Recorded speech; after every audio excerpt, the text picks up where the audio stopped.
எல்லாருக்கும் வணக்கம். முதல்ல இந்த இங்கே வருகை தந்துள்ள அனைவருக்கும் என்னுடைய மனமார்ந்த நன்றி தெரிவித்துக் கொண்டு அவங்க எல்லாரும் வருக என்று வரவேற்கிறேன். இந்த படத்தினுடைய எங்களுடைய தில்லுக்கு துட்டு 1, 2 அப்புறம் டிடி ரிட்டர்ன்ஸ் எல்லாத்துக்குமே எங்களுக்கு ஒரு ரைட்டிங்கில் ஸ்கிரிப்டில் ஒரு மிகப்பெரிய ஒரு குருவாக இருந்து உதவி பண்ணியது திரு இந்திரா சௌந்தரராஜன் சார். அவர் இப்போ இங்கே இல்லை, இறந்துட்டாங்க அவர். ஸோ அவருடைய மறைவு மிகப்பெரிய ஒரு இழப்பு எங்களுக்கு. இருந்தாலும் அவருடைய ஆன்மா எங்களுக்கு வாழ்த்து தெரிவித்து எங்களோட இருந்து சப்போர்ட் பண்ண நம்புகிறோம். ஸோ அவருக்கு இந்த நேரத்தினுடைய மனமார்ந்த வணக்கத்தை தெரிவித்துக் கொண்டு இந்த நிகழ்ச்சிக்குள்ளே போகலாம். ஃபர்ஸ்ட், இந்த படத்தினுடைய விழாக்கு வருகை தந்துள்ள எங்களுடைய எஸ்டிஆர், அவரை பற்றி நான் நிறைய இன்டர்வியூவில் சொல்லியிருக்கேன். அதாவது அவர் இல்லைன்னா இன்றைக்கி நான் இங்கே இல்லை. ஸோ அவர் தான் சினிமாவில் என்னை கொண்டு வந்தது. அதுக்கு முன்னாடியே அவர் படத்தில் நான் வந்துட்டு அட்மாஸ்பியர் நடிச்சிருக்கேன், காதல் அழிவதில்லை படத்தில். அதுக்கப்புறம் அவர் எடுத்து போட்டு பார்த்துட்டு இது நடுவில் வந்து மூஞ்சில் இவ்வளோ ரியாக்ஷன் கொடுத்துருக்குது, நீயும் நானும் கூல் சுரேஷன் தான் நடுவில் போய் டிஸ்டர்ப் பண்ணிகிட்டு இருப்போம். ஸோ பார்த்துட்டு இது பண்ணார். அதுக்கப்புறம் மன்மதில் கூப்பிட்டு கொடுத்தாங்க ஃபஸ்ட்டு சான்ஸ். மன்மதில் ஃபஸ்ட்டு டே ஷூட்டிங் போய் நான் ரெடியாக நின்றுட்டு இருக்கேன். அதில் வந்து அவர் அந்த மொட்டை கேரக்டராக உள்ளே வருவார். வந்த உடனே நான் வந்து வாங்க என்னோட இந்த மாதிரி என் பேர் கேட்பாரு, இன்ட்ரடியூஸ் ஆகும். இதுதான் சீன். நான் ரெடி ஆகிட்டேன், நான் ரெடியாக இருந்தேன். அப்புறம் அவர் வந்தோடனே ஒரு சின்ன டிஸ்கஷன் போயிட்டே இருந்துச்சு. நான் டவுட் ஆகிட்டு, என்ன ஏதாவது ஆளுகளை மாற்றுறாங்களா இல்லை என்ன ஆச்சுன்னு தெரியல அப்படின்னு போயிட்டு மெதுவாக என்னாச்சு அப்படின்னு சொல்லி கேட்டேன். இல்லை, நீ லொல்லு சபாலேருந்து வந்திருக்கீங்க, இப்போது ஃபஸ்ட் டைம் ஸ்க்ரீனில் காட்ட போகிறோம், உங்களுக்கு ஒரு கிளாப்ஸ் வரணும் ஓப்பனிங்கு, அதுக்காக யோசிச்சுட்டு இருக்கேன், சும்மா ஜென்ரலாக வந்து பேச வேண்டாம் அப்படின்னு சொன்னார். ஆனால் நான் வந்துட்டு எனக்கு கிளாப்ஸ் அந்த தேட்டரில் அடிப்பாங்களா அப்படின்னு சொல்லி கேட்டேன். இல்லை லொல்லு சபா டிவியில் ரீச் இருக்குல்ல, கண்டிப்பாக உங்களுக்கு தேட்டரில் கிளாப்ஸ் வரும் அப்படின்னாரு. அப்போ நான் வந்து என்ன பண்ணணும் அப்படின்னு சொல்லி கேட்டேன். சரி ஒன்று பண்ணலாம், நான் வந்தோடனே உன் பேர் கேட்குறேன், உன் பேர் என்னென்னா அப்போ தான் வச்சோம் பாபின்னு வச்சோம். உன் பேர் என்னன்னு கேட்குறேன், நீ வந்துட்டு பாபின்னு சொல்லி நான் எக்கோவில் வந்து ஒரு 3 இடத்துல பாபி பாபி பாபின்னு அப்படி போட்டுட்டு மியூசிக்கெல்லாம் காமிச்சிட்டு அப்புறம் நான் சீன்குள்ளே நம்ம போகலாம் அப்படின்னாரு. நல்லா இருந்துச்சு. அவருக்கு என்னென்னா என்னை காட்டும் போதே ஒரு கிளாப்ஸோட காட்டும் அப்படின்றதுக்காக சொன்னார். அப்போ நான் சொன்னேன், இதில் எப்படி ஒன்று பண்ணலாமா, என்ன நீங்கள் கேளுங்க, நான் வந்து 3 தடவை நானே பாபி பாபி பாபின்னு சொல்கிறேன், அதுக்கப்புறம் நீங்கள் அந்த டைலாக் சொல்லுங்கள், அப்படி பண்ணலாம் அப்படின்னு. ஒன்று அவரும் சிரிச்சிட்டு சரி நல்லா தான் இருக்குது, ஆனால் பில்டப்பாக இருக்காது, ஆனால் நல்லா தான் இருக்குது அப்படின்னாரு. நல்லா தான் இருக்கும் அப்படின்னு சொல்லிட்டு அப்போ தான் அந்த ஃபஸ்ட்டு டைலாக்கு அவர் வந்து என்கிட்ட கேட்பார், உன் பேர் என்னன்னுவார். நான் ஒன்றா பாபி பாபி பாபின்னுவேன். ஒன்று அவர் பாபி பாபி பாபின்னுவார். டேய் ஒரு பாபி தாண்டா என் பேர் அப்படின்னு சொல்லுவேன். அதுக்கப்புறமா பில்டப்புக்காக 3 தடவை சொன்னோம் அப்படின்னு. ஸோ இப்படி தான் என்னோட ஃபஸ்ட்டு சீன் அவரோட ஆரம்பிச்சது. நான் எதுக்காக இதை சொல்ல வரேன்னா, அன்னைக்கு தேட்டரில் ஸ்க்ரீனில் எனக்கு கிளாப்ஸ் வரணும் அப்படின்னு எடுத்துக்கிட்ட அந்த அக்கறை ஆகட்டும், அந்த அன்பாகட்டும் இன்னைக்கு வரைக்கும் குறையவே இல்லை. அதே அன்பு அதே அக்கறை இப்போ பண்ணுற STR 49லையுமே என்கிட்ட என்ன சொன்னார்னா, டைரக்டர் கூப்பிட்டு சாண்டாக்கு என்ன வேணும், சாண்டா எப்படி நம்ம நல்லா யூஸ் பண்ண முடியும், சாண்டாக்கு என்ன பண்ண முடியும், அதை முதல்ல யோசிங்க அப்படின்னு தான் சொன்னார். அன்னைக்கு கூட வீட்டில் போய் மொட்டை மாடியில் பார்த்து ஒரு 3 hours டிஸ்கஷன் பண்ணும்போது என்னை பற்றி மட்டுமே தான் பேசிகிட்டு இருக்காரு. ஸோ இப்படிப்பட்ட ஒரு அன்பும் அரவணைப்பும் கொண்ட ஒரு அருமையான ஒருத்தர் எனக்கு கிடைச்சது. உண்மையிலேயே நான் கடவுளுக்கு நன்றி சொல்லணும், எங்கள் அப்பா அம்மாவுக்கு நன்றி சொல்லணும். ஸோ ரொம்ப நன்றி நீங்கள், I love you all the time. அதனால் எனி டைம் எப்போவுமே அவருக்கு பின்னாடி அவர் கூட நான் கண்டிப்பாக நிற்பேன். அது எதுவாக இருந்தாலும் என்னவாக இருந்தாலும் அது நிச்சயமாக இந்த வருஷம் STR 49 நீங்கள் பார்ப்பீங்க. சொல்லி ஆரியா முறைக்கிறான், ஏண்டா நாங்கள் கஷ்டப்பட்டு செலவு பண்ணி சத்யம் தேட்டரை புக் பண்ணால் நீங்கள் 2 பேரும் பேசிட்டீங்களா அப்படின்ட்டு. அடுத்தது இந்த படத்தினுடைய ப்ரொடியூசர் ஆர்யா. ஸோ ஆர்யா தான் எனக்கு தெரியும், ஆர்யா தான் நிகாரிகா ப்ரொடக்ஷன் அவங்கள கொண்டு வந்தது. கொண்டு வரும்போது எல்லாமே சூப்பராக போச்சு. அப்போ ஆர்யா வந்து ஒருத்தர் சொன்னாங்களே, கிஷோர் எங்கே வாங்க இவர் தான் கிளாரிட்டி கிஷோர். இவர் கூட்டிகிட்டு வந்து என்கிட்ட ஒப்படைச்சிட்டு போயிட்டான். இவரை ஃபஸ்ட்டு கேட்டோன்னா என்ன சார்னா, அவர் வந்து ஒன்றும் இல்லை சார், எனக்கு கிளாரிட்டி இருந்தால் போதும் அப்படின்னாரு. நான் உடனே சரி ஓகே கிளாரிட்டி தானே அப்படின்ட்டேன். ஃபார் எக்ஸாம்பிள் தான் ஒரு பேப்பர் கேட்டோன்னு வச்சுங்களேன், வெள்ளை பேப்பரா இல்லை ப்ரௌன் பேப்பரான்னு. வெள்ளை பேப்பர் கோடு போட்டுதா போடாதா, கோடு போட்டது இப்படி போட்டுதா இப்படி போட்டுதா, சரி இப்படி போட்டது, சரி போட்டதுக்கு அப்புறமா உங்களுக்கு A4 ஷீட் வேணுமா சின்னதாக வேணுமா, இப்படியே போயிட்டே இருக்கும் இந்த கிளாரிட்டி. இதுக்கு எண்டே கிடையாது. நான் சொல்லுவேன் சார் நீங்கள் எதனா ஒரு பேப்பர் கொடுங்க, நாங்கள் எடுத்துகிட்டு போகிறோம் அப்படின்ட்டு. ஸோ என்னென்னா சினிமாவில் இந்த அளவுக்கு ஒரு கிளாரிட்டியாக நான் ஃபஸ்ட் டைம் ஒர்க் பண்ணது இவர் கூட தான். ஆனால் அது நல்லா இருந்துச்சு. ஏன்னா பிஃபோர் பேப்பரில் நம்ம எல்லாத்தையும் கிளாரிட்டியாக பண்ணதுனால இவ்வளோ பெரிய படத்தை எங்களால் கொஞ்சம் ஈஸியாக எடுக்க முடிஞ்சது. ஸோ அவருக்கு முதல்ல நன்றி, ரொம்ப தேங்க்யூ சார். கிளாரிட்டியாக இருக்கா பேச்சு? அதுக்கப்புறமா ஆர்யா என்னுடைய நண்பர்கள், இந்த உயிர் நண்பன் அப்படின்வாங்களே அந்த மாதிரி. நாங்கள் கல்லூரி இல்லை காசு கொடுத்துருக்காங்க சொல்லிதான் ஆகணும். அதாவது கல்லூரியின் கதை படத்துல தான் நாங்கள் 2 பேரும் ஃப்ரெண்ட் ஆனோன்னா ஃபர்ஸ்ட் படத்துல நல்லா க்ளோஸ் ஆகிட்டோம். அப்போ வந்து படத்துலலாம் பார்த்தீங்கன்னா ஹீரோயினுக்கு ஃப்ரெண்ட்ஸாக பெங்களூர்ல இருந்து ரிச் கேர்ள்ஸ் கூட்டு வந்து நடிக்க வைப்பாங்க. அவங்க தான் கூட வருவாங்க ஃப்ரெண்ட்ஸா. அப்போ எண்டு வந்து மன்மதன் ரிலீஸ் ஆகி ஒரு 2 படம் தான் ரிலீஸ் ஆகிருந்துச்சு. பெருசாக எனக்கு தெரியாது வெளியே. ரெண்டாவது அவங்க பெங்களூர்லேருந்து வந்திருக்காங்க.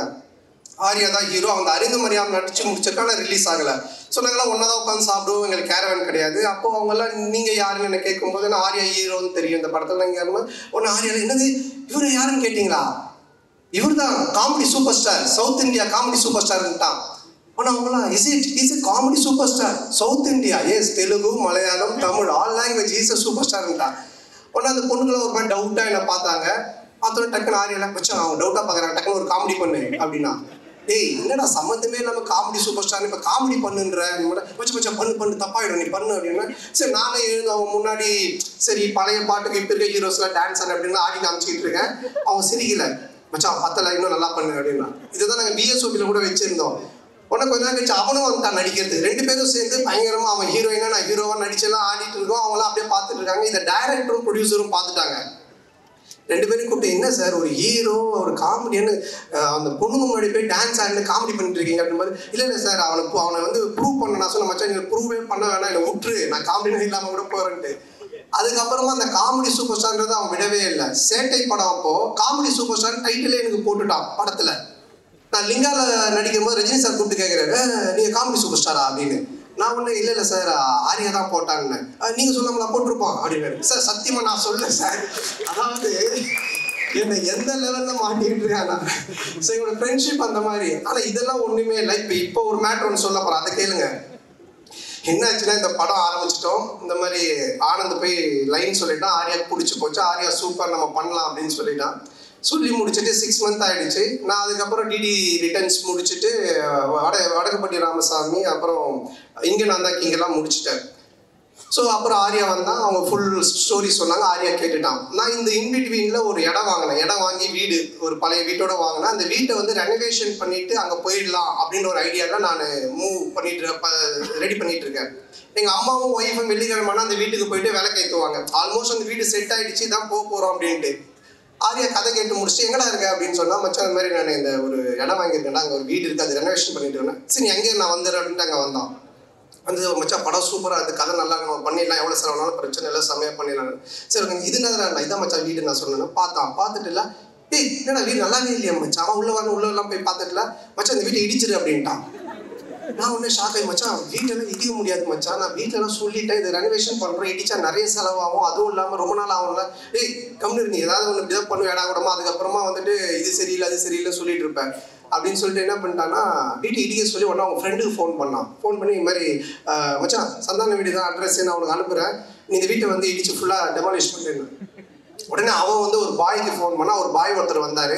சண்டே நைட் இது நடக்குது, மண்டே டியூஸ்டே வெட்னஸ்டே தேர்ஸ்டே இடித்து தரமட்டமாக்கி எல்லாத்தையும் வாரின்னு போயிட்டாங்க. வெள்ளிக்கிழமை எங்கள் அம்மா ஒய்ஃபும் போய் விலை கேட்குவாங்கல்ல, அவங்க வெள்ளிக்கிழமை போயிருக்காங்க. நான் சொல்லலை எல்லாம் திட்டுவாங்க அப்படின்ட்டு. எங்கள் அம்மா போயிட்டு வீட்டை காணும்னு சொல்லி தேடிக்கிட்டே இருக்கிறாங்க. இந்த தெருவு போயிருக்காங்க, அந்த தெருவு போயிருக்கிறாங்க. அதுக்கப்புறம் எனக்கு ஃபோன் அடிக்கிறாங்க, ராஜா நம்ம வீட்டை காணும்பா அப்படின்ட்டு. நான் எப்படா சொல்றதுன்னே எனக்கு தெரியல. அதுக்கப்புறம் கொஞ்சம் வீட்டுக்கு வரமா நான் சொல்கிறேன் அப்படியே வீட்டை காணண்டா, இல்லைம்மா நான் வந்து சொல்கிறேமான்ட்டு. அம்மா இல்லைம்மா ஆர்யா வந்தா அன்னைக்கு பார்த்துட்டு வீட்டை இடிச்சிட்டு புதுசாக காட்டலாம் நல்லா வரும், நான் சொன்னால் கரெக்டாக இருக்கும்மா அப்படின்னேன். உடனே எங்கள் அம்மா ஷாக்கா, ஏண்டா நீங்கள் 2 பேரும் படத்தில் தானடா அப்படி பண்ணுவீங்க, நிஜ வாழ்க்கையில் மேடா பண்ணுவீங்க, ஒரு வீட்டை இடிச்சுட்டு கிரவுண்டாக ஆக்கி வச்சிருக்கீங்க. ஸோ இந்த லெவல் நாங்கள் 2 பேரும் ஃப்ரெண்ட்ஷிப்பு. ஆனால் என்னென்னா இதில் ஒரு விஷயம் நான் சொல்கிறது, 2 பேருமே இது வரைக்கும் அந்த கல்லூரியின் கதையிலேருந்து இன்னைக்கு வரைக்கும் பயந்ததே கிடையாது. சினிமாவில் இப்படி பண்ணலாம் அப்படி செய்யலாம் அப்படி சொல்லலாம் பயந்ததே கிடையாது. எதுவாக இருந்தாலும் தைரியமாக பண்ணுவோம். ஐயோ அது அப்படி ஆகிடுமோ, ஐயோ இப்படி ஆகிடுமோ, இப்படி பண்ணால் அப்படி ஆகிடுமோ அப்படின்ற பயம் எங்களுக்கு கிடையவே கிடையாது. வாழ்கிற வரைக்கும் ஜாலியாக வாழ்வோம், நல்லபடியாக வாழ்வோம், என்ன வருதோ பார்ப்போம், ஃபேஸ் பண்ணுவோம், அப்படியே போயிட்டே இருப்போம். அந்த ஒரு எனர்ஜி தான் இன்னைக்கு வரைக்கும் ஆர்யாவை இங்கே ஒரு இந்த இடத்துல கொண்டு வந்து ப்ரொடியூசராக நிற்க வச்சிருக்கு, என்னையும் ஒரு படம் பண்ணி போயிட்டு இருக்கிற இடத்துல வச்சிருக்கு. ஸோ நாங்கள் 2 பேரும் பயந்ததே கிடையாது. இந்த படம் நீங்கள் சொன்ன மாதிரி ஆரியா சொன்ன மாதிரி என்னோட பிரச்சனையை தீர்த்து படத்தை பண்ணுறதெல்லாம் வந்துட்டு வேற யாரெல்லாம் இருந்தாங்கன்னா என் வீட்டு வாசலே தான் படுத்துட்டு இருந்திருப்பாங்க. ஸோ அந்த அளவுக்கு, ஏன்னா ஆரியா சொன்னது, நீ இந்த படம் பண்ணி முடிக்கிற வரைக்கும் வேற படம் கமிட் ஆகாத, ஃப்ரீயாக பண்ணு, உன் பிரச்சனை எல்லாத்தையும் நான் பார்த்துக்கிறேன், உன் வேலை படத்தை ஜெயிக்கிறது மட்டும்தான் அப்படின்னு சொன்னால் அதுக்காக இறங்கி இந்த படத்தில் வேலை செஞ்சுருக்கேன். நிச்சயமாக இந்த படம் மிகப்பெரிய ஒரு வெற்றி படமாக ஆரியாக்கு நான் திருப்பி தருவேன். மிகப்பெரிய வெற்றி படமாக இது இருக்கும். இந்த படத்தினுடைய இயக்குனர் ஆனந்த், பிரேமானந்த். ஸோ நான் வந்து தமிழ் சினிமாவின் கிறிஸ்டோபர் நோலன் அப்படின்னு தான் சொல்லுவேன். ஒரு கதை சொன்னால் அதை பல லேயரில் சொல்லுவான். டிடி ரிட்டர்ன்ஸ் பார்த்தீங்கன்னா ஒரு ஹாரர் தான், ஆனால் ஹாரருக்குள்ளே ஒரு கேம் ஷோ இருக்கும், கேமுக்குள்ளே ஒரு பணம் திருட்டு போகிற ஒரு அட்வென்ச்சர் இருக்கும். ஸோ இப்படி த்ரில்லரு, அட்வென்ச்சரு, அதுக்குள்ளே கேம், இப்படி நிறைய மல்டி லேயர்ஸில் ஒன்று பண்ணுவான். அந்த மாதிரி தான் இந்த கதையும். இந்த கதை எனக்கு தெரிஞ்சு இன்னைக்கு ஸ்டேஜில் உட்காந்துருக்க யாருக்குமே தெரியாது. ஈவன் ஆரியா கூட சரியா தெரியாது, யாருக்கும் நடிச்சவங்களுக்கு தெரியாது. இதை எடுத்து முடிச்சு பார்த்தா மட்டும்தான் இது புரியும். ஆனால் பார்க்கும்போது அவ்வளோ கிளாரிட்டியாக, கிளியராக, அவ்வளோ காமெடியாக ஒர்க் அவுட் பண்ணுவான். ஸோ அந்த விதத்தில் ஆனந்தை நான் பாராட்டுறேன். ஆனந்துக்கு மனமார்ந்த நன்றி. ஆனந்த் கூட ஆனந்த் சொன்ன மாதிரி முருகன் எங்க அவங்க மேடத்துக்குங்க, அவன் வந்து அந்த வானத்தை போல விஜயகாந்த் மாதிரி பண்ணுவான். அப்படியே தூரமாக நின்று கை காட்டுவான், ஃபீல் பண்ணுவான். ஆனால் வந்து அப்புறம் கேட்பான், என்ன சொல்லவே இல்லை அப்படின்னு. வா வா இல்லை சொல்லியாச்சு உன்னை பற்றி, மேலே வா. இவன் தான் அங்கே ஓரமாக நிற்கிறான் பாருங்க. அதாவது வந்துட்டு இந்த கேட் ஓரமாக. ஸோ என்னுடைய சைல்ட்ஹுட் ஃப்ரெண்டு, நான் ஜெயிக்கிறது அவனுடைய வெற்றி மாதிரி நினைப்பான். இதில் வர எல்லா காமெடி சீக்வன்ஸ் எல்லாமே இவன் பண்ண ஒரு விஷயம்தான், டீம் ஒர்க்கு. ஆனால் இவன் பிடிச்சிருக்கான். ஸோ அப்புறம் சேது நீ மேடைக்கு வா. சேது வா வா, பரவாயில்ல வா. என்ன ட்ரெஸ் போடலையா? வா. ஸோ சேது நீங்கள் படத்தில் பார்த்துருப்பீங்க. ஸோ இவங்க 2 பேருடைய hard work, it's team work Sethu. So இவங்களுக்கு இந்த நேரத்தில் மனமான நன்றி தெரிவிச்சுக்கிறேன். இது மட்டும் இல்லாமல் பி டீம் இருக்காங்க, குணாமான், சுந்தர், விஜய், சரவணன், தானேஷ். ஸோ இவங்களுக்கும் இந்த நேரத்தில் மனமான நன்றி. அதுக்கப்புறமா இதில் நடித்த எல்லாருமே, நம்மளுடைய Nizhal Ravi sir, Kasthuri madam, Yashika Anand and Kingsley, மாரண்ணன், எல்லாரும் படத்தில் இருக்கிறாங்க அப்படின்ற மாதிரி இருக்காது. மாரண்ணனுக்கு ஒரு டிவி காமெடி இருக்குது, கண்டிப்பாக செம்மையாக இருக்கும். அது கின்ஸ்லிக்கு ஒரு தலைகீழ் நடக்கிற காமெடி இருக்குது, மொட்டராஜேந்திரனுக்கு ஒரு எலி காமெடி இருக்குது, அண்ட் நிழல் ரவி சாருக்கு வந்துட்டு ஒரு டாய்லெட் காமெடி இருக்குது. ஸோ யாஷிகா ஆனந்துக்கு ஒரு பாட்டில் காமெடி இருக்குது, நம்ம கஸ்தூரி மேடம்க்கு ஒரு புக் காமெடி இருக்குது. இப்படி நான் சொல்கிற மாதிரி இந்த காமெடிலாம் நீங்கள் நோட் பண்ணி வச்சுக்கோங்க. தேட்டரில் கண்டிப்பாக பயங்கர கிளாப்ஸ் வரும், நீங்கள் என்ஜாய் பண்ணுங்கள். ஸோ எல்லாருக்குமே காமெடி வந்து அவ்வளோ நல்லா ஒர்க் பண்ணியிருக்காங்க, ரொம்ப நல்லா ஒர்க் ஆகிருக்கு. அப்புறம் இந்த படத்தினுடைய technician, cameraman sir Deepak sir, எங்களுடைய டீம் அவருடைய வேரியேஷன், நாங்கள் லைனாக ஹாரர் படம் பண்ணாலும் அவரோட அதில் ஒவ்வொன்றுத்துலேயும் ஒரு வேரியேஷன் காமிச்சிக்கிட்டே இருப்பார். ரொம்ப பொறுப்பானவர், ரொம்ப கரெக்டாக எல்லாத்தையும் பார்த்து பண்ணுவார், ரொம்ப செலவு பண்ணாமல் கரெக்டாக பண்ணுவார். ஸோ ரொம்ப என்னை அழகாக ரொம்ப நல்லா காமிச்சிருக்காரு இந்த படத்தில். ஸோ அவருக்கு என்னுடைய மனமார்ந்த வாழ்த்துக்கள். அவருடைய டீம் பாலாஜி, கார்த்தி அண்ட் கிளின்டோ, அவங்களுக்கும் வாழ்த்துக்கள். கேமராமேன் சார் வந்துட்டு ஒன்லி ஒர்க்கு மட்டும் இல்லை, அங்கே நிறைய ரோப் ஷாட்லாம் போயிட்டே இருக்கும்ல, கேமராவில் தான் இருப்பார். கட்டு சொன்னோன்னே டக்குன்னு கேமரா விட்டு ஓடி வந்து ரோப்ல ரொம்ப கை கொடுப்பாரு. இல்லை சார் சிரிக்கிறாரு பாருங்க, ஏன்னா ஹீரோயினுக்கு தான் கொடுத்தாரு. கை கொடுத்தது உண்மை, ஆனால் ஹீரோயினுக்கு, எங்களுக்கு இல்லை. ஸோ ரொம்ப நல்ல மனிதர். அடுத்தது நம்ம ஆர்ட் டைரக்டர் மோகன் சார். ஸோ அவர் என்னன்னா, நாங்கள் ஒரு 4-5 செட்டு போட்டோம் கோகுலம் ஸ்டுடியோவில். செட்டு போட்டுட்டு அதுக்கப்புறம் நம்ம கிளாரிட்டி கிஷோர் சார் இருக்கார் இல்லையா, எல்லா செட்டையும் பிரித்து மாற்றி திருப்பி அதையே பெயிண்ட் பண்ணி இப்படி காட்டுங்கன்ட்டாரு. ஸோ அவர் ரொம்ப கன்ஃபியூஷன் ஆகிட்டார். டே நைட் ஒர்க் போயிட்டு இருக்குது, ரொம்ப கன்ஃபியூஷனு. இப்போ 4 சைடு செட்டு போட்டார் இல்லைங்களா, 4 சைடு திருப்பி அவர் திரும்ப கலர் மாற்றி காமிக்கிறேன்னு சொல்லி மாற்றி பண்ணிட்டாரு. நாங்கள் வந்தோடனே காட்டுறாரு, வழி இல்லை போகிறது, சுற்றி கிணறு மாதிரி இருக்குது. என்னடா இது எப்படி சார் இப்போ போகிறதுன்னு ஏணி போட்டு ஏறி உள்ளே போய் பார்த்துட்டு திருப்பி ஏணி போட்டு ஏறி வெளியே வந்துருங்க, அதுக்கப்புறம் நமக்கு எங்கே வழி வேணுமோ நம்ம வச்சுக்கலாம் அப்படின்ற லெவலில் ஒர்க் பண்ணார். ஏன்னா நாங்கள் காமெடி செட்டுக்குள்ளே பண்ணும்பொழுது இதை மாற்றுங்க, அதை மாற்றுங்க, இதை இடிங்க அப்படின்னுவோம். ஸோ அதெல்லாம் தாண்டிக்கிட்டு அவரோட டீம் அவரும் ஒர்க் பண்ணாங்க. ஸோ இதில் ஒவ்வொரு ஒர்க்குமே செட் ஒர்க் அவ்வளோ பியூட்டிஃபுல்லாக இருக்கும். மோகன் சாருக்கு நன்றி. அந்த இந்த படத்தினுடைய மியூசிக் டைரக்டர் ஆஃப்ரோ, மிகப்பெரிய பலம். ஒரு படத்துக்கு மிகப்பெரிய பலமே அதனுடைய மியூசிக்னுவாங்க. இப்போவே இந்த சாங்கு கோவிந்தா சாங், அப்புறம் இன்னொரு சாங், ரெண்டுமே நல்லா ஹிட் ஆகி வைரலாக போயிட்டுருக்கு. ரீ ரெக்கார்டிங்கில் ஆஃப்ரோக்குன்னு கண்டிப்பாக நீங்கள் கிளாப்ஸ் பண்ணுறாம ஒரு 4 இடம் இருக்குது. ராஜேந்திரன் சாருக்கு ஒன்று வாசிச்சிருக்காரு, அந்த இடம் இன்னும் ஒரு 3 இடம் இருக்கு. விட்டு சாங் ஆனால் செம்மையா இருக்கும். அதுக்கு என்னோட வாழ்த்துக்கள். And heroine Geethika. So Anand சொன்ன மாதிரி ஃபர்ஸ்ட் டே வரும்பொழுதே அவங்க எல்லா costumes, pedicure, manicure, hair wash எல்லாம் பயங்கரமாக வந்தாங்க. வந்த உடனே இப்போ எங்களுக்கு என்ன காஸ்டியூம்னோடனே அந்த தலையெல்லாம் அழுக்காக்கி கையெல்லாம் அந்த கறியில் போட்டு பெரட்டி அழுக்கு கவுனை கொடுத்து அப்படி தான் எடுத்தோம். ஆனால் அவங்க வந்து அதை ரொம்ப நல்லா பண்ணாங்க. உடனே மூட் அவுட் ஆகி என்ன இப்படி இருக்கம்லாம் இல்லாமல். ஸோ அது மட்டும் இல்லாமல் ஒரு 3 வேரியேஷன் கேரக்டர் பண்ணியிருக்காங்க. ஜெசிகா, ஹர்ஷினி இப்படிலாம் பண்ணியிருக்காங்க. ஸோ ரொம்ப நல்லா பண்ணாங்க. ஸோ அவங்களுக்கு இந்த நேரத்தினுடைய வாழ்த்துக்கள். அண்ட் எடிட்டர் பரத், என்னுடைய படத்தில் நாங்கள் எழுத ஆரம்பித்த பேப்பர்ல இருந்தே கூட உட்காந்து கட் பண்ணிட்டு இருந்தார் எடிட்டிங். ஸோ அவருக்கும் வாழ்த்துக்கள்.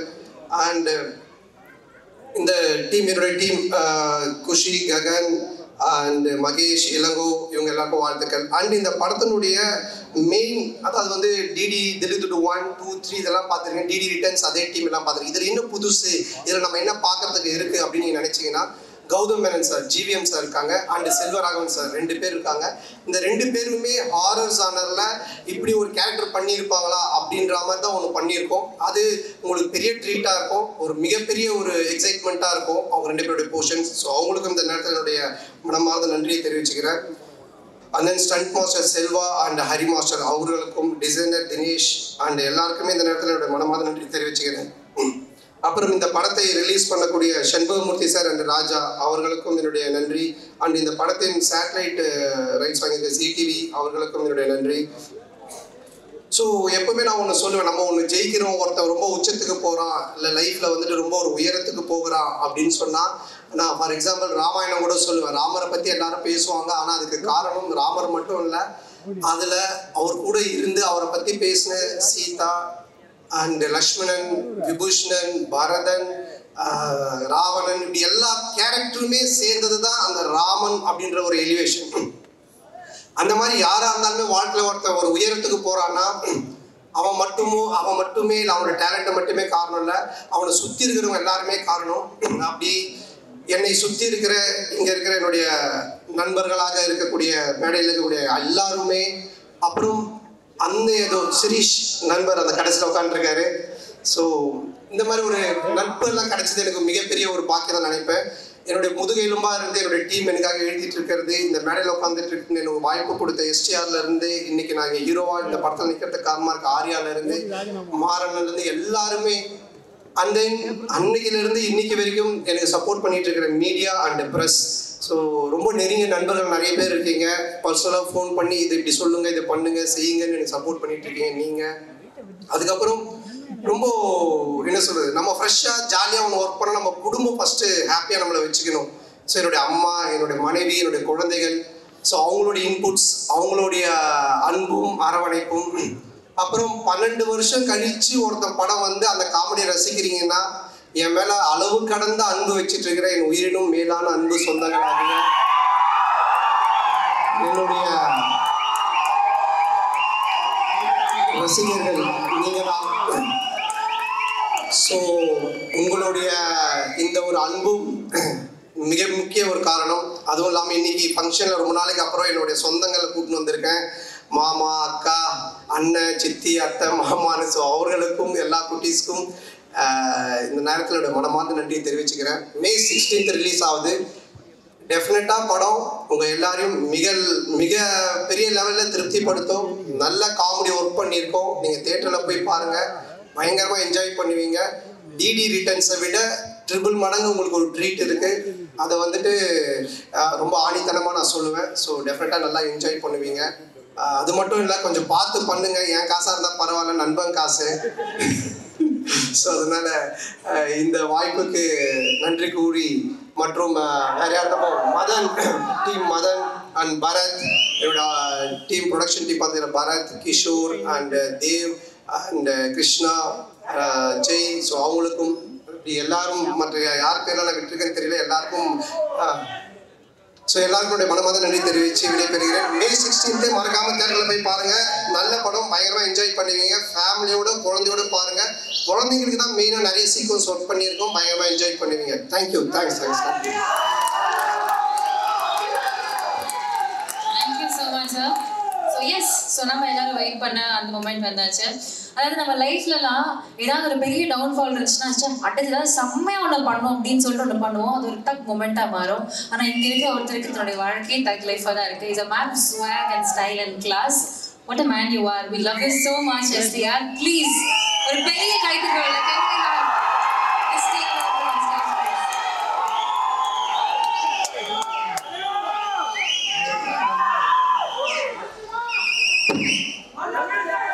கூடியுள்ள அனைவருக்கும் வணக்கம். ரசிகர்களுக்கு வணக்கம். நம்மளுடைய பிரஸ் மீடியா எல்லாரும் இங்கே வந்திருக்கீங்க, ரொம்ப சந்தோஷம். எல்லாருக்கும் வணக்கம். மேடையில் இருக்கிற அனைவருக்கும் வணக்கம். DD next level. கண்டிப்பாக அந்த டிடி ரிட்டர்ன்ஸ், அதுக்கு முன்னாடி படம் ஃபர்ஸ்ட் பார்ட்டாக இருக்கட்டும், செகண்ட் பார்ட்டாக இருக்கட்டும், ரொம்ப என்ஜாய் பண்ணி பார்த்தேன். சந்தானம் நம்மளுக்கு தெரியும், ஒரு நண்பர் எல்லாம், அதெல்லாம் மீறி ஃபஸ்ட்டு நான் வந்து ஒரு ரசிகன். நான் வந்து அப்படிதான் நான் வந்து ஒரு படம் பார்த்தேன். ஸோ அவருக்கும் எனக்கும் இருக்கிற அந்த பர்சனல் பாண்டுன்றதெல்லாம் வந்து நான் படம் பார்க்கும்போது ஓரம் வச்சிருவேன். நான் படம் பார்க்கும்போது நான் ஒரு ரசிகனா அந்த படம் எப்படி இருக்கு அப்படிதான் நான் பார்ப்பேன். ஸோ அப்படி பார்க்கும் வகையில் ஒரு படத்துக்கும் மெனக்கெட்டு அந்த படம் வந்து வித்தியாசமா ஏதாவது ஒன்று கொடுக்கணும்னு சொல்லி ஃபர்ஸ்ட் பார்ட்டும் சரி, செகண்ட் பார்ட்டும் சரி ரொம்ப அருமையாக பண்ணியிருப்பாங்க. அண்ட் இந்த ட்ரெய்லரும் பார்க்கும்போது ரொம்ப அருமையாக இருக்கு. எஸ்பெஷலி சந்தானமோட பாடி லாங்குவேஜ், அவரோட டைமிங், அதெல்லாம் ரொம்ப நல்லா இருக்கு இந்த ட்ரெய்லரில். ஸோ ஃபஸ்ட்டு இந்த படத்துக்கு வந்து என்னுடைய வாழ்த்துக்களை தெரிவிச்சுக்கிறேன். அண்ட் இந்த படத்தோட ப்ரொடியூசர் மிஸ்டர் ஆர்யா, நம்மளுடைய ரொம்ப நெருங்கிய நண்பர். என்னன்னா, சந்தானம் படம் வேற யாரோ படம் ப்ரொடியூஸ் பண்றாங்க அப்படின்னா ஓகே, பட் இது என்னன்னா ஒரு நல்ல ஃப்ரெண்ட்ஷிப்போட ஒரு கூட அந்த மாதிரி ஒரு சப்போர்ட்டோட ஒரு ஆள் இருக்கும்போது நம்ம பண்ணணும்னு நினைக்கிறது இன்னும் பெட்டராகவே வரும். ஸோ கண்டிப்பாக வந்து ஆர்யாவுக்கு வந்து இந்த படம் வந்து ஒரு மிகப்பெரிய வெற்றி படமாக அமையணும் அப்படின்னு நான் இறைவனை வேண்டிக்கிறேன். படத்தோட டைரக்டர் பிரேம், என்னன்னா சந்தானம் சொல்லியிருப்பாரு, இந்த 3 பேர் அவர் கூட ஒரு டீம் இருப்பாங்க, பிரேம், முருகன், சேது எல்லாரும் இருக்கீங்க. ஸோ பேசிக்காக என்னன்னா, இப்போ இவங்க எல்லாருக்கும் தெரியும். நான் சொல்றது வந்து மனோதன் அந்த டைம்லலாம் வந்து என்னன்னா, நான் சீன் பேசிடுவோம், பேசி முடிச்சுட்டு சந்தானம் கிட்ட ஓகே இதான்ப்பா இது டைலாக் இதுன்னு சொல்லிட்டு நம்ம இந்த கேஷுவலாக கேரவனுக்கு போவோம்ல, பார்த்தா தூரத்தில் ஒரு 3 பேர் நின்று பயங்கரமாக ஏதோ யோசிச்சுட்டே இருப்பானுங்க.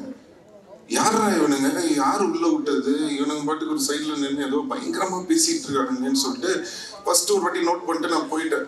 திருப்பி ரிட்டர்ன்ல வரும்போது படத்தோட டைலாக்லாம் பேசிட்டு இருக்காங்க. யாரா இவனுங்க படத்தோட டைலாக்லாம் பேசுறாங்க அப்படின்னு சொல்லிட்டு சந்தானத்தை கூப்பிட்டு, யாரு இவனுங்க நம்ம டைலாக்லாம் டிஸ்கஸ் பண்ணிட்டு இருக்காரு அப்படின்னு கேட்டோடதான் சந்தானம் சொன்னது, இல்லை சார் நம்ம டீம் தான், பசங்க தான், ஃப்ரெண்ட்ஸ் தான் அப்படின்னு சொல்லிட்டு. எதுக்கு இதை உங்களுக்கு சொல்றேன் அப்படின்னா, அன்னையில இருந்து இன்னைக்கு வரைக்கும் அந்த உழைப்பு அப்படியே இருக்கு, ஒரு துளி கூட குறையல. இந்த படம் வரைக்கும் அவங்க வந்து அந்த உழைப்பை வந்து தொடர்ந்து போட்டுட்டே இருக்காங்க. அது பார்க்கும்போது ரொம்ப ஆச்சரியமா இருக்கு. அதுல வந்து பிரேம் வந்து இந்த படம் டைரக்ட் பண்ணியிருக்காரு, ஆல்ரெடி போன படமும் பண்ணாரு. நான் இப்போ பேசிட்டு இருந்தேன், ரொம்ப நல்லா வந்திருக்கு, ரொம்ப நல்லா பண்ணியிருக்கீங்க அப்படின்னு சொல்லி. ஸோ வாழ்த்துக்கள் பிரேம்.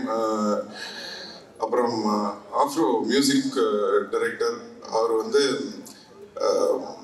எப்படி சொல்லனா, மியூசிக் டைரக்டர்ஸ்னா நம்மளுக்கு பொதுவாக எப்படி தெரியும், அவங்க மியூசிக் பண்ணுற இதை வச்சு நான் இந்த மாதிரி மியூசிக் பண்ணுறேன் சார் அது இதுன்னு பண்ணிட்டு இருப்பாங்க. பட் ஆஃப்ரோ அப்படின்னா டேலண்ட்ஸ், அந்த புது டேலண்ட்ஸை வந்து எப்படியாவது கொண்டு வரணும், அவங்கள இன்ட்ரடியூஸ் பண்ணணும், அவங்களுக்கு வாய்ப்பு கொடுக்கணும் அப்படின்னு சொல்லி அவ்வளோ பேருக்கு வந்து வாய்ப்பு கொடுத்துருக்காரு. So really very great brother. உங்களை மாதிரி இன்னும் நிறைய பேர் வரணும். அண்ட் கடவுள் கண்டிப்பாக உங்களுக்கான ஒரு இடம் வந்து தமிழ் சினிமாவில் கூடிய விரைவில் கிடைக்கும் நம்புகிறேன். So I wish you all the very best. And Maran sir மன்மதன்ல அவர் சொன்ன மாதிரி ஒரு ரோல், ஏதாவது ஒரு ரோல்ல அவரை ஒரு படத்துலயாவது நடிக்க வைக்கணும்னு ட்ரை பண்ணிட்டே இருப்பேன், மிஸ் ஆகிட்டே இருக்கும். பட் எனக்கு என்ன சந்தோஷம்னா அதை வந்து என்னால் பண்ண முடியாததை என் நண்பன் சந்தானம் பண்ணுறாரு. ஸோ தொடர்ந்து அவர் படங்கள்ல அவர் பார்க்கும்போது ரொம்ப என்ஜாய் பண்ணி பார்க்குறேன். கூடிய சீக்கிரம் நீங்கள் நடிக்கணும் சார் நம்ம படத்தில். அண்ட் ரெடின் கிங்ஸ்லி அவர் வந்து உங்களுக்கெல்லாம் வந்து கோலமாவு கோகிலாலேருந்து தான் தெரியும், எனக்கு வந்து வேட்டை மன்னன்லேருந்து தெரியும். அந்த படத்தில் வந்து இவரோட சீன்ஸ்க்கு வந்து இவரோட டைலாக்ஸ்லாம் பார்த்துட்டு நெல்சன் கிட்ட சொல்லுவேன், நீ வேணா பாரு ஒரு பெரிய காமெடினா வரப்போறாரு. நெல்சன் வந்து சிரிப்பான். இப்போ என்னன்னா நெல்சன் எந்த படத்துலையுமே இவர் இல்லாமல் எடுக்கிறதே கிடையாது. ஸோ அந்த அளவுக்கு வந்து இன்னைக்கு வளர்ந்துருக்காரு. ஸோ ரொம்ப சந்தோஷமா இருக்கு. And the entire team of தில்லுக்கு ஒரு நெக்ஸ்ட் லெவல். எல்லாருக்கும் என்னுடைய வாழ்த்துக்கள். 2 அழகான ஹீரோயின்ஸ் நடிச்சிருக்காங்க, நம்ம ரவீனா நடிச்சிருக்காரு, எல்லாருக்கும் கஸ்தூரி மேம், ஆல் எல்லாருக்கும் என்னோட வாழ்த்துக்களை தெரிவிச்சுக்கிறேன். அண்ட் எனக்கு படம் ட்ரெய்லர்லாம் பார்த்தேன், எனக்கு எல்லாமே ஓகே. காமெடி மொட்டை ராஜேந்திரன் கலக்கியிருக்காரு, எல்லாமே ஓகே. ஆனால் எங்கள் டைரக்டர் கௌதம் மேனனை வந்து நீங்கள் எதிர்பார்க்கவே இல்லை. அது ஒரு விஷயம் மட்டும் சும்மா மட்டும். பட் எனிவே வாழ்த்துக்கள். படம் வந்து வெற்றி பெறுறதுக்கு என்னுடைய வாழ்த்துக்கள். அண்ட் சந்தானம் பற்றி நான் சொல்லணும்னா நிறைய சொல்லிக்கிட்டே போகலாம். நான் சொன்ன மாதிரி அவருக்கு ஆமா தேங்க்யூ ரொம்ப நன்றி. Love you two. சந்தானம் பற்றி சொல்லணும்னா ஒரு விஷயம் என்னன்னா, எப்பவுமே நான் எங்கேயாவது வெளில போகும்போது என்னை பார்க்கும்போது ஏதாவது டிஸ்கஷன் வரும், சினிமா பற்றி ஏதாவது பேசிகிட்டு இருப்போம். அப்போ எப்போ பேசினாலுமே எல்லாரும் என்கிட்ட ஒரு விஷயம் சொல்லுவாங்க, சார் நீங்கள் எவ்வளோ பேர் இன்ட்ரடியூஸ் பண்ணியிருக்கீங்க, எவ்வளோ பேருக்கு வந்து ஹெல்ப் பண்ணியிருக்கீங்க, பட் தொடர்ந்து உங்களை பற்றி வந்து ஒருத்தர் பேசிக்கிட்டே இருக்காருன்னா அது வந்து சந்தானம் தான் சார். அவர் வந்து எந்த ஃபங்க்ஷனாக இருந்தாலும் சரி, எந்த இன்டர்வியூவாக இருந்தாலும் சரி, எந்த மேலேயாக இருந்தாலும் சரி, எங்கே அவரை பற்றி அவர் ஏதாவது ஒரு விஷயம் பேசும்போது உங்களை வந்து மென்ஷன் பண்ணாமல் அவர் இருந்ததே இல்லை. அது என்ன சார் காரணம் அப்படின்னு சொல்லி நிறைய பேர் கேட்பாங்க. அப்போ அதுக்கு நான் ஒரே விஷயம் தான் சொன்னேன், அதுதான் அவருடைய கேரக்டர். அதுக்கும் எனக்கும் எந்த சம்மந்தமும் கிடையாது. நான் என்னைக்குமே வந்து ஒரு விஷயம் வந்து எல்லாருக்குமே நான் சொல்லிக்க விரும்புகிறேன், ஒருத்தங்களுக்கு நம்ம நல்லது செய்யலாம், ஒருத்தங்களுக்கு ஹெல்ப் பண்ணலாம், இல்லை ஒரு தண்ணி கூட எடுத்து கொடுக்கலாம், இல்லை ஏதோ ஒரு கஷ்டத்தில் இருக்காங்கன்னு ஏதோ ஒரு ஹெல்ப் பண்ணியிருக்கலாம். ஒருத்தங்களுக்கு ஹெல்ப் பண்ணுறீங்கன்னா எதிர்பார்க்காம ஹெல்ப் பண்ணுங்க. இந்த எதிர்பார்ப்பு வச்சுக்கிட்டு யாருக்குமே எந்த ஹெல்ப்பும் பண்ணாதீங்க. ஏன்னா ஒரு சில பேர் அந்த நம்ம பண்ண ஹெல்ப்பை ஞாபகம் வச்சு அதுக்கு வந்து ஒரு ரெஸ்பெக்ட் கொடுப்பாங்க. நிறைய பேர் அதை வந்து ரெஸ்பெக்ட் பண்ணாம ஏறி மிதிச்சுட்டு போயிட்டே இருப்பாங்க. ஸோ ஒருத்தங்க ஞாபகம் வச்சிருக்காங்களா இல்லையா, அவங்க மறந்துட்டாங்களா இல்லையா, ஏறி மிதிச்சுட்டு போயிட்டாங்களா இல்லையான்றது நம்மளுக்கு முக்கியமே கிடையாது. நம்மளுக்கு தேவை ஒன்று தான், நம்மளுடைய கேரக்டர் இதுதான். எனக்கு ஒருத்தங்களுக்கு ஹெல்ப் பண்ண பிடிக்கும், நான் ஹெல்ப் பண்ணுவேன், அவ்வளோதான்.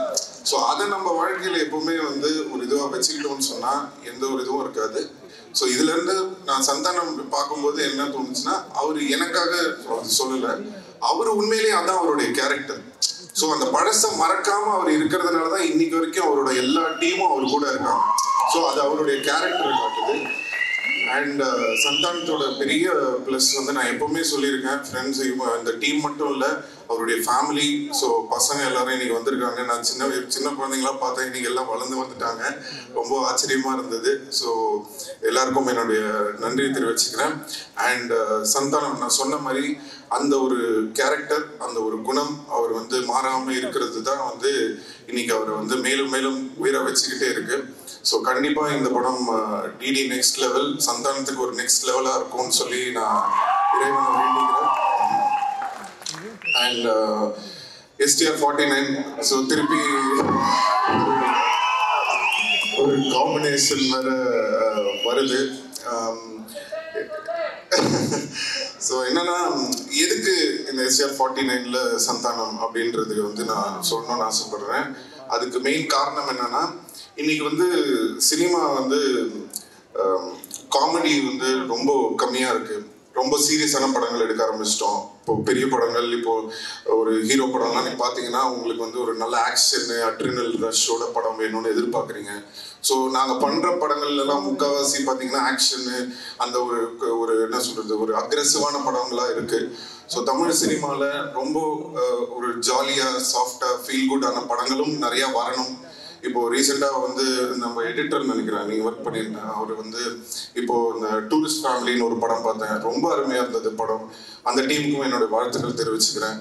எதுக்கு சொல்கிறேன்னா சந்தோஷமாக ஹாப்பியான படங்களும் வந்து நிறையா வரணும். அது வந்து சந்தானம் மாதிரி ஒரு ஆளை வந்து நம்ம ரொம்ப நாளாக மிஸ் பண்ணுறோம். ஸோ அவர் வந்து படத்தில் ஹீரோவாக நடிக்கிறது மட்டும் இல்லாமல் இந்த மாதிரி ஆர்யாவோட இருக்கட்டும் இல்லை நானாக இருக்கட்டும் அவருக்கு பிடிச்ச டைரக்டர்ஸாக இருக்கட்டும் அந்த மாதிரி ஏதாவது முக்கியமான படங்கள் அவர் வந்து சூஸ் பண்ணி நிறைய படம் வந்து தமிழ் ரசிகர்களுக்காக சந்தானம் நடிக்கணும்னு நான் இந்த மேடையில் அவரை கேட்டுக்கிறேன். ஸோ அதுக்கு வந்து ஒரு ஆரம்பமாக இருக்கட்டும் அப்படின்றதுக்காக தான் வந்து எல்லாரும் என்கிட்ட சொன்னாங்க, சார் அவர் ஒத்துப்பாரா அப்படின்னு சொன்னேன். நான் சொன்னேன், நான் ஃபோன் பண்ணால் போதுங்க, அவர் என்ன படம் என்ன கதை எதுவுமே கேட்க மாட்டார், அவர் எனக்காக கண்டிப்பாக வருவாருன்னு தெரியும். அதே மாதிரி அவர் வந்து எனக்கு ஃபோன் பண்ணோன்னே எனக்கு தெரியும் ஆடியோ லஞ்ச் தானே வரணும் அப்படின்னு சொல்லிட்டேன். ஸோ அது வந்து எங்கள் 2 பேருக்குள்ள அந்த மாதிரி ஒரு நட்பு இருக்குது.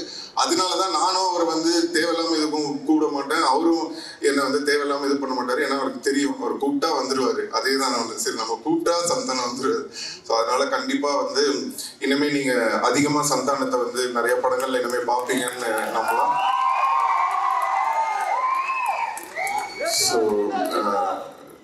ஸோ இந்த டீமுக்கும் வர May 16th ஸோ கண்டிப்பாக எல்லாரும் தியேட்டரில் போய் இந்த படத்தை பார்த்து என்ஜாய் பண்ணணும்னு சொல்லி எல்லாரையும் கேட்டுக்கிறேன். நன்றி, வணக்கம். Thank you so much, sir. So yes, இந்த படம் வந்து இந்த படத்தை இந்த மேடை செலிப்ரேட் பண்ண மாதிரி நிறைய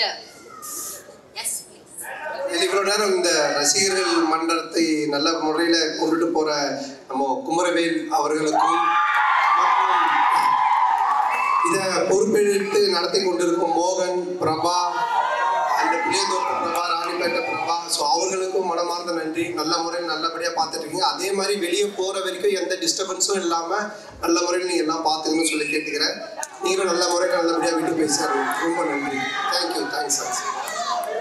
Thank you so much. So yes, இந்த மேடை படத்தை செலிப்ரேட் பண்ண மாதிரி ஃப்ரெண்ட்ஷிப்பும் ரொம்ப அழகா செலிப்ரேட் பண்ணிருக்கு. இந்த ஃப்ரெண்ட்ஷிப் இன்னும் நிறைய தூரம் வந்து டிராவல் பண்ணோம். Thank you so much press and media. Thank you guys through. Thank you so much audience. You were amazing. Thank you.